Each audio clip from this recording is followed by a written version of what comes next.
வீரன் பகுதி 23. அசுத சக்தி படைத்த மாந்திரீக மந்திரவாதி தன் கண்ணை திறந்தான். கதவு திறக்கப்பட்டது. யார் திறந்தது? அவன் வேகமாக அவன் இருக்கும் இடத்தில் இருந்து கடாமகனை நோக்கி ஓடி வந்தான். இங்கு அந்த அறைக்குள் சென்று ஆதித்யா அவனை சுற்றிலும் வெறும் தங்க ஒளிகள் மின்ன, ஆங்காங்கே தங்க நிற தூண்கள் காற்றில் மிதந்து கொண்டு அவனை சுற்றி வந்து கொண்டிருந்ததை ஆர்வனாக பார்த்தான். அதை அனைத்தையும் பார்த்தவன், இது என்ன சொர்க்கமா என்று எண்ணிக்கொண்டே முன்னே நடந்து செல்ல, அங்கு கைப்பிடி அளவில் ஒரு சிறு வெள்ளை நிற பனிபந்து போன்ற தோற்றத்தில் அந்தரத்தில் ஒன்று பறந்து கொண்டிருந்தது. அதை பார்த்தவுடன் ஆதித்யாவின் மார்பில் இருந்த பதக்கம் அதிர்வதை ஆதித்யாவால் உணர முடிந்தது. என்ன ஆச்சு என் பதக்கத்திற்கு என்று கூறிய ஆதித்யா ஆன்மீக கடலுக்குள் சென்று பார்க்க, புனித ஒளி சில அதிர்வுகளை வெளியேற்றுவதை பார்த்த ஆதித்யா, இது என்ன, நீர்த்துளியா இல்ல இரத்தமா என்று கேட்க, அப்போது தட்சகன், இது புனித ஒளியோட இரத்தம். அப்படின்னா புனித ஒளி சாதாரண சக்தி இல்லை, அது ஒரு வகையான உயிராற்றல் உள்ள ஆன்மா. அது எதுக்கு தான் ரத்தத்தை வெளியே கொடுக்குது? ஒருவேளை மாருதி தான் இதுகிட்ட உதவி கேட்டிருக்குமோ, அதனால தான் நம்ம இப்போ இங்கே வந்திருக்கோம் என்றது தட்சகன். அது கூறியதை ஆச்சரியமாக கேட்ட ஆதித்யா ஆன்மா கடலுக்குள் பார்த்து கொண்டிருக்க, ஆன்மா கடலில் இருந்து வெளியேறிய ஒரு துளி தங்க ரத்தம் வெளியே இருந்த பனிபந்தின் மீது பட்டது. உடனே அந்த பனிபந்து முழு தங்க ஒளியாக மாறி அதுவும் இங்கு மறைந்து ஆதித்யாவின் ஆன்மா கடலுக்குள் வந்தது. ஒரு சிறு தங்க பந்து தோன்றுவதை பார்த்த ஆதித்யா அதிர்ந்து போனான். இது வெளியில் இருந்த அந்த பனிபந்து போன்ற உருவம் தானே என்று கேட்க, அதற்கு தட்சகன், புனித ஒளியா தன்னுடைய சக்தியின் ஒரு துளியை கொடுத்து மாருதி ஆன்மாவை புனிதமடைய வச்சிருக்கு. அப்படின்னா வெளியில் சொல்ற கதை உண்மை இல்லை என்றான் தட்சகன். அதை கேட்ட ஆதித்யாவுக்கு ஒன்றும் புரியவில்லை. என்ன சொல்றீங்க? என்ன கதை உண்மை இல்லை என்று கேட்க, அதற்கு தட்சகன், மாருதி ஒன்றும் இந்த நகருக்கு சாபம் கொடுக்கல என்றான்.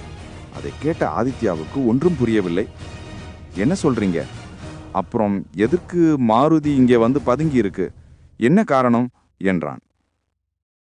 அது ஒன்று இங்கு வந்து பதுங்கல, யாரோ வலுக்கட்டாயமா அதை இங்க அடைச்சு வச்சிருக்காங்க. அது மட்டும் இல்லாம அதுகிட்ட இருக்கிற சக்தியெல்லாம் எடுத்திருக்காங்க என்றது. அதை கேட்ட ஆதித்யாவுக்கு ஒன்றுமே புரியவில்லை. என்ன, வெளியில் வேற மாதிரி சொல்றாங்க, நீங்க ஒரு மாதிரி சொல்றீங்க, என்னதான் நடக்குது? யாரு மாருதியை அடைச்சு வச்சது இத்தனை ஆண்டு காலமா என்று கேட்க, எனக்கும் தெளிவா புரியல. மாருதி கிட்ட இருக்கிற சக்தி வெறும் உயிராற்றல் மட்டும்தான். இப்ப இந்த புனித ஒளியிலிருந்து போன தங்க சக்தியை வைத்துத்தான் அது தன்னோட உயிர் சக்தியையே அதிகம் தூண்ட முடியும். இனிமேதான் அது பரிணாமம் அடைஞ்சு தன்னுடைய பழைய நிலையை அடைய முடியும். அப்படி இருக்கிறப்ப இது இந்த கிராமத்துக்கு சாபம் கொடுத்ததுன்னு சொன்னா நான் அதை நம்ப மாட்டேன். வேறு யாரோ அப்படி கதையை கட்டி விட்டுருக்காங்க என்று கூற, அதற்கு ஆதித்யா, மனித குருதேவர்னு ஒருத்தவரை சொன்னாங்களே, அவரா இருக்குமோ? இல்ல, அவரும் இதுல ஒரு அங்கமாகத்தான் இருப்பாரு. வேறு ஏதோ நடந்திருக்கு, என்ன நடந்திருக்குன்னு கண்டுபிடிப்போம் என்றது தட்சகன். அப்போது புனித ஒளியில் இருந்து சில வார்த்தைகள் தோன்றியது. அதில் வந்த வார்த்தைகள் என்ன என்று ஆதித்யாவுக்கு தெரியவில்லை. ஆனால் அதே நேரம் அந்த வெளிவந்த வார்த்தைகள் இரண்டாக பிரிந்து, ஒன்று ஆதித்யாவின் நெற்றிக்குள்ளும் மற்றொன்று மாருதியின் பளிங்கு பந்து போன்ற உருவத்திற்குள்ளும் சென்றது. உடனே ஆதித்யாவின் உடல் சிலிர்த்தது. தட்சகன், என்னாச்சு ஆதித்யா என்று கேட்க, என்னன்னு தெரியல, ஏதோ ஒண்ணு என்றவன் யோசித்து கொண்டிருக்கும் போதே மாருதியின் உடலில் மாற்றம் ஏற்பட தொடங்கியது. அந்த பந்து போன்ற உருவத்துக்கு திடீரென 2 கண்கள் தோன்றின. அதற்கு பிறகு ஒரு பெரிய வால் போன்ற ஒன்று வளர, காற்றில் பறக்கும் பந்துக்கு வால் முளைத்த போன்ற ஒரு தங்க உருவம் தோன்றியது.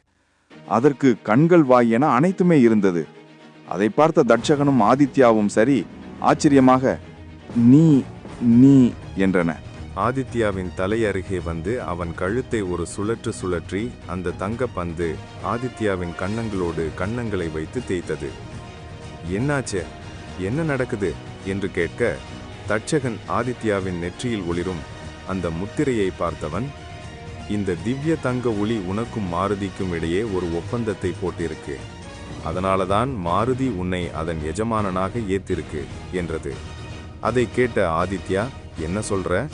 அந்த புகழ்பெற்ற தெய்வீக சக்தி பெற்ற மாருதி என்னோட இணைக்கப்பட்டிருக்கா என்று அதிர்ந்து தெய்வீக ஒளியை பார்த்தான்.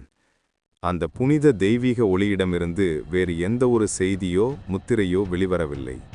ஆனால் தட்சகன் தொடர்ந்தான், ஆமா, மாருதி தான் தெய்வீக ஒளி கிட்ட உதவி வேண்டி இருக்கணும்.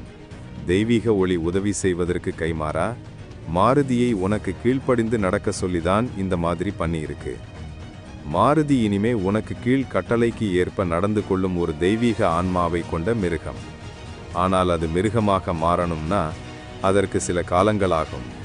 அதே நேரம் அதை நீ மாற்ற அதற்கு தேவையான வளங்களை நீ கொடுக்கணும். அதே நேரம் நீயும் பலசாலியாக வளர்ந்தால் மட்டுமே மாருதியின் பலம் அதிகரிக்கும் என்றது தட்சகன். ஆதித்யாவுக்கு ஒரு புறம் சந்தோஷம், ஆனால் மறுபுறம் பயம்.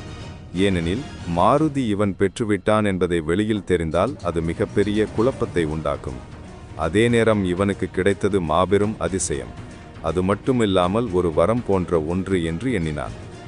பிறகு ஆதித்யா அந்த கதவுக்குள் இருந்து வெளியே வந்தவுடன் அந்த தங்க நிற கதவு மறைந்தது. அவர்கள் மீண்டும் பாதாள கூடாரத்தில் தோன்றினார். இங்கு அனைத்து இடமும் இரத்தம் சிதறி இருந்தது. பிறகு ஆதித்யாவின் முன் கீழ்ப்படுத்திருந்த ராணி மற்றும் அவனது ஆட்கள் எழுந்து ஆதித்யாவை பார்த்தனர். ராணியின் கைகள் அடிபட்டிருப்பதை பார்த்த ஆதித்யா ராணியிடம் சென்று, இப்போ உங்க கை எப்படி இருக்கு என்று கேட்டான். அதற்கு ராணி பரவாயில்லை என்று கூறி அவளது குழுவை பார்த்து அனைவரையும் எழுப்ப, அப்போது ஆதித்யா எழுந்து அவர்கள் முன் நின்றான். ராணியை பார்த்து அவன் கையை நீட்ட ராணிக்கோ ஒன்றும் புரியாமல், என்ன என்று கேட்டால், இதை தேடிதானே நீங்க வந்தீங்க என்று கூறி ராணியின் முன் ஒரு நீல நிற படிகக்கல்லை காட்டினான். அந்த நீல நிற படிகக்கல் அந்த இரண்டு அரக்கர்களும் ஒன்றாக சேர ஏற்படும் நுண்ணறிவு சக்தி படைத்த ஒரு கல். அந்த வெடிப்பின் போது ஆதித்யா அதையும் தன் கைகளால் பிடித்து கொண்டுதான் மறைந்தான். ஆனால் இது ஆதித்யாவுக்கு தெரியாது. இப்போது அந்த கல்லையே அவன் பார்த்தான். உடனே அவனுக்கு ராணி கூறியது ஞாபகம் வர அவனிடம் காட்டினான். ராணிக்கு என்ன சொல்வது என்று தெரியவில்லை.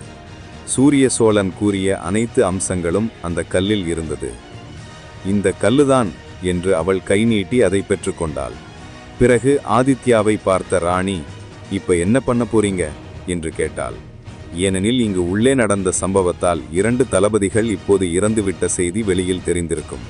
ஆகையால் நிறைய ஆட்கள் உள்ளே சுரங்கத்திற்குள் வர நேரிடும். அதே நேரம் அனைவரும் இனி இந்த சூரிய சோழ பள்ளியை சேர்ந்த மாணவர்களை கொல்ல முடியாது. பள்ளியை அல்லாத ஒருவன் இருக்கிறான் என்றால் அது ஆதித்யாதான். அவனுக்கு ஏதேனும் ஆபத்து நேரிடும் என்று பயந்தவள் அவனிடம் கேட்க, என்ன பண்றதுன்னு தெரியல, ஏதாவது யோசிக்க வேண்டியதுதான் என்று கூறினான். ஆதித்யாவின் வருந்து குப்பியின் நடந்த சண்டையில் உடந்தது. அப்போது அந்த இடத்தை சுற்றும் பார்த்த ராணி அவர்கள் எடுத்து வந்த பொம்மை எரிந்து சாம்பலாக இருப்பதை பார்த்தாள். மனதில் ஒரு எண்ணம் தோன்றியது. ஒருவேளை நமது குரு தேவ மனிதன் போன்று அந்த பொம்மையை உருவாக்கியது இவரை இங்கிருந்து அழைத்து செல்வதற்காக இருக்குமோ என்று எண்ணினான்.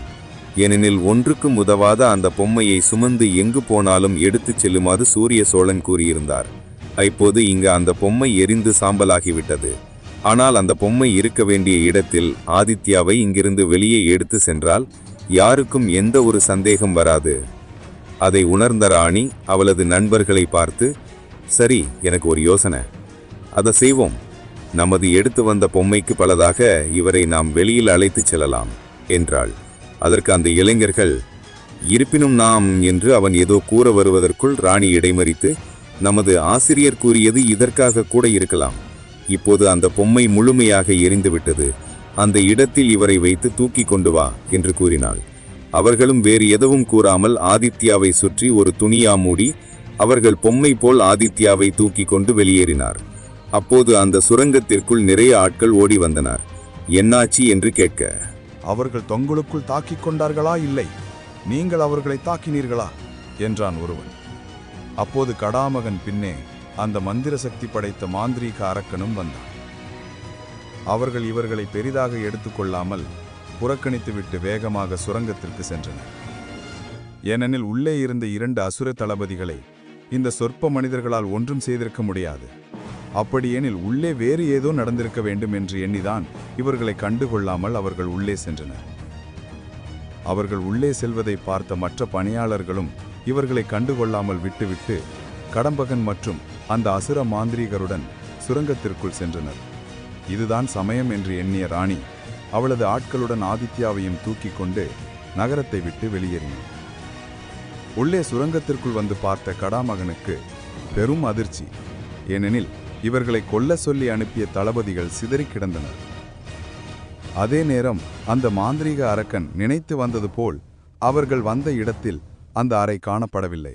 அது முழுமையாக காற்றில் கரைந்தது போல் இருந்த இடமே இல்லாமல் மறைந்து சென்றது. யாரு யாரு யார் இங்கு வந்தது? யார் எனது ஆட்களை கொன்றது என்று கடாமகன் சத்தமாக கத்தினான். அப்போது அந்த மாய மாந்திரிக அரக்கன் இங்கு ஏதோ நடந்திருக்கு, என்னன்னு என் சக்திக்கும் தெரியல.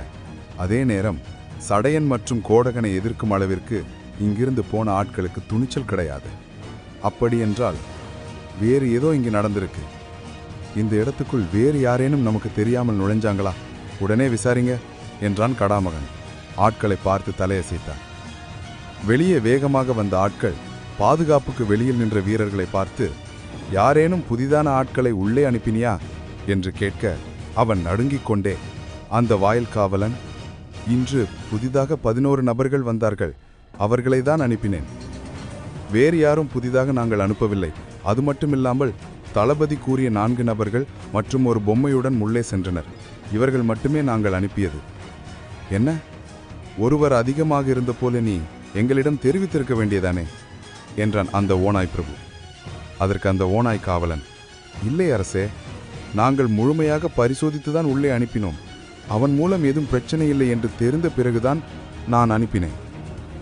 கோபம் கொண்ட ஓநாய் பிரபு வேகமாக காவல் ஓநாயின் கன்னத்தில் ஒரு அறை விட்டான். அந்த அடியில் சுருண்டு விழுந்த காவல் ஓநாய், பிரபு, என்னை மன்னித்து விடுங்கள், என்னை மன்னித்து விடுங்கள் என்றான். அவனை கண்டுகொள்ளாமல் விரைந்து மீண்டும் அந்த சுரங்கத்திற்குள் சென்றது அந்த ஓநாய். அங்கு சென்று நடந்ததை கடாமகனிடம் கூறியவுடன் தனது கையில் ஒரு பெரிய சுத்தியலை வரவழைத்து அருகிலிருந்த ஒரு ஓநாய் மனிதனின் தலையை வேகமாக அடித்த, இல்லை என்று அந்த இடமே அதிரும் அளவுக்கு கத்தினான். ஏனெனில் இன்று இப்போது இங்கு நடந்த விஷயத்தை எப்படி அவன் ஓநாயின் சக்கரவர்த்தியிடம் தெரிவிப்பேன் என்று தெரியாமல் அவ்வாறு கத்தினான். ஒருவேளை மாருதி இருப்பு இங்கிருந்து வெளியேறிவிட்டது என்பதை அறிந்தால் ஓநாய் சக்கரவர்த்தி எப்படியும் கடாமகனுக்கு மாபெரும் தண்டனை ஏதேனும் கொடுத்து விடுவார் என்பது அவனுக்கு வந்த பயம். ஆகையால் அவன் கோபத்தை அருகில் இருந்தவர்கள் மீது காட்டினான். அப்போது அந்த மாந்திரிக அரக்கன், கவலைப்படாதே கடாமகன், நானும் வருகிறேன். சக்கரவர்த்தியிடம் நடந்ததை தெளிவாக கூறுவோம். அதிகமாக கோபம் கொள்ள மாட்டார். பிறகு இங்கு என்ன நடந்தது என கண்டுபிடிப்போம் என கூற அனைவரும் அங்கிருந்து சென்றனர். இங்கே நகருக்கு வெளியே வந்த ராணி மற்றும் அவளது நண்பர்கள் பொம்மை போல் கட்டி தூக்கி வந்த ஆதித்யாவை இறக்கி அவனை வெளியே கொண்டு வந்தனர். வெளியே வந்த ஆதித்யா அவர்களை பார்த்து மிகவும் நன்றி என்று கூறினான். அதற்கு ராணி ஆதித்யாவை பார்த்து, நீ உள்ளே ஒரு ஆயுதத்தை பயன்படுத்தினாயே, அது என்ன ஆயுதம் என்று கேட்டாள்.